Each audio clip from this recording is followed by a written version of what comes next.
रानातील सावली या कादंबरीतल्या आजच्या भागात बघणार आपण नैनाचा निर्धार. पहाटेचे कोवळे ऊन जळालेल्या जंगलावर पसरले होते. कालपर्यंत हिरवाईने नटलेला परिसर आज काळ्या राखेने झाकला गेला होता. जळालेल्या झाडांचे काळवंडलेले बुंदे आकाशाकडे हात पसरल्यासारखे उभे होते. हवेत अजूनही धुराचा उग्र वास दरवळत होता.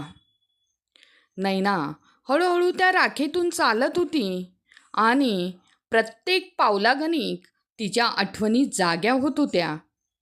याच झाडाखाली तिने पहिल्यांदा धनुष्य हातात घेतलं होतं. याच ओढ्यात तिने पोहायला शिकलं होतं आणि याच जंगलात तिच्या आईने तिला पहिल्यांदा सांगितलं होतं, रान आपली आई आहे, तिचं रक्षण करणं हीच खरी पूजा आहे. नैनाच्या डोळ्यातनं अश्रू ओघळले. तिने गुडघ्यावर बसून जळालेली माती कपाळाला लावली आणि म्हणाली, आई, मी हरले नाही, अजून लढाई बाकी आहे. संपूर्ण पाड्यावर दुःखाची छाया पसरली होती. अनेक कुटुंबांची झोपडी आगीत जळाली होती. लहान मुलं घाबरून आपल्या आईला बिलगून बसली होती.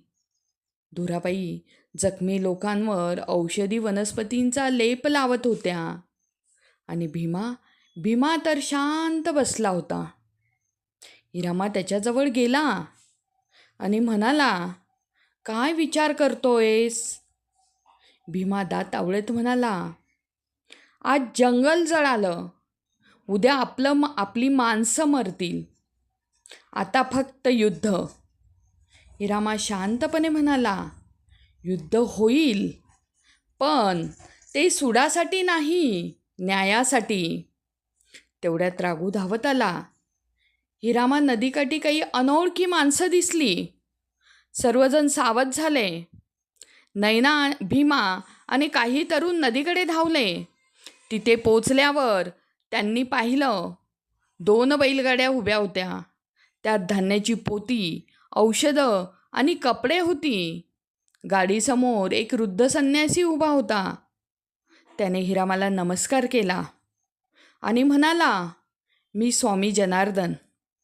हिरामा सावधपणे म्हणाला, आपण कोण? स्वामी शांत हसले. तुमच्या लढ्याची बातमी दूरवर पोचली आहे. आम्ही मदत घेऊन आलो आहोत. गावकऱ्यांच्या चेहऱ्यावर आश्चर्य उमटलं. स्वामींनी नैनाकडे बघितलं. तूच का ती नैना? हो. तुझ्या धैर्याच्या गोष्टी आता डोंगर ओलांडून इतर गावांपर्यंत पोहोचल्या आहेत. नैना काही बोलली नाही. स्वामींनी पुढे सांगितलं, इंग्रजांविरुद्ध फक्त तुमचंच जंगल लढत नाही, तर आजूबाजूच्या अनेक आदिवासी पाड्यांमध्येही असंतोष आहे. हिरामाच्या डोळ्यात आशेची किरण चमकली. म्हणजे आपण एकटे नाही. त्या रात्री पाड्यावर मोठी सभा भरली. जळालेल्या वडाच्या झाडाखाली मशाली पेटल्या होत्या. वृद्ध, तरुण, स्त्रिया, मुलं सगळे उपस्थित होते. हिरामा उठला. आजपर्यंत आपण फक्त आपलं जंगल वाचवत होतो, पण आता ही लढाई प्रत्येक आदिवासीची आहे. लोकांनी एकमुखाने साथ दिली. मग हिरामाने नैनाला पुढे बोलावलं. आजपासून या लढ्याचं नेतृत्व नैना करेल. क्षणभर शांतता पसरली. नैना दचकली. मी? हो, पण बाबा. हिरामाने तिच्या डोक्यावर हात ठेवला. ज्या दिवशी तू आगीत उडी मारून गरुडाची पिल्लं वाचवलीस, त्याच दिवशी मला समजलं, तुझ्यात फक्त धाडस नाही, तर माणुसकीही आहे. नेता होण्यासाठी याच 2 गोष्टी लागतात. गावकऱ्यांनी टाळ्यांचा कडकडाट केला. नैना पुढे झाली. तिने सभोवताली पाहिलं. प्रत्येक चेहऱ्यावर अपेक्षा होती. ती काही क्षण शांत राहिली. मग ठाम आवाजात म्हणाली, आज मी तुमच्याकडून तलवार मागत नाही, मी विश्वास मागते. आपण लढू, पण निरपराधात कधीच हात उगारणार नाही. आपण जिंकू, पण अहंकाराने नाही. आणि जर माझा जीव गेला तरी या जंगलाची लढाई थांबता कामा नये. संपूर्ण पाडा एकाच आवाजात दुमदुमला, नैना नैना. सभा संपत आली. तेवढ्यात एक थकलेला तरुण घोड्यावरून धावत आला. त्याच्या अंगावर रक्त होतं. तो घोड्यावरून खाली कोसळला. भीमा धावत गेला आणि म्हणाला, कोण आहेस?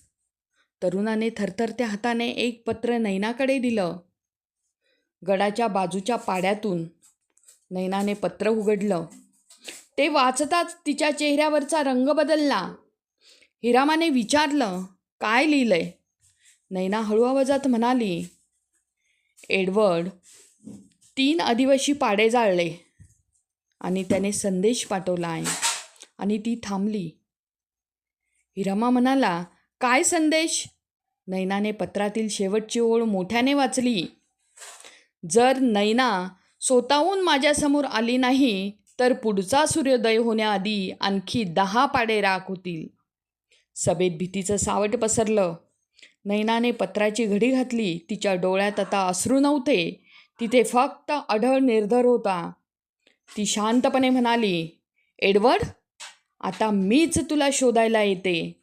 दूरवर आकाशात वीज चमकली. एक नवं वादळ जन्माला आलं होतं. हा होता आपला आजचा भाग. उद्याचा भाग बघण्यासाठी चॅनलला लाईक, सबस्क्राईब